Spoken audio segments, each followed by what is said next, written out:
I'm working for wind engineering field a very long time.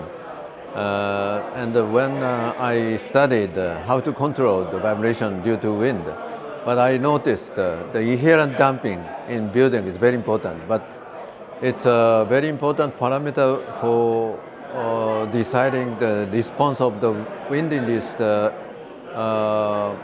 phenomena. But damping is very important, but very uncertain parameter. So I noticed that point, and I studied a long time about damping from around 1990s. And then recently we applied machine learning technique to analyze the old data, and we could find some new facts hidden in some phenomena in damping.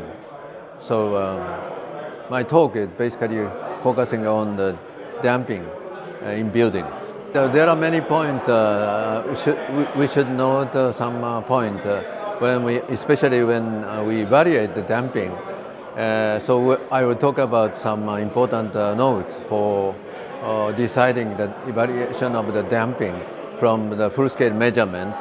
And also I will talk about the hidden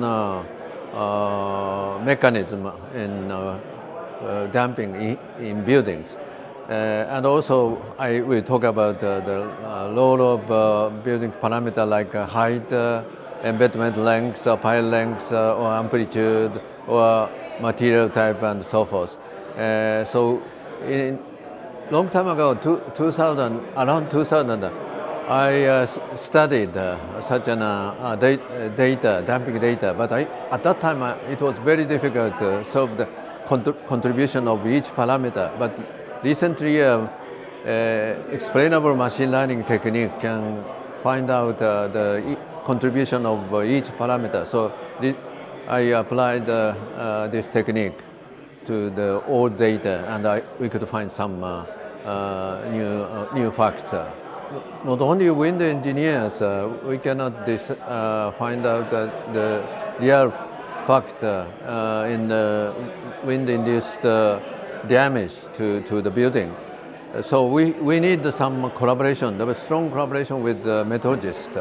So in Japan, we organized some special committee, gather some experts from wind engineering field and also meteorological field, and collaborate with each other to find out the damage mechanism especially in tornado or downburst, such a severe local storm.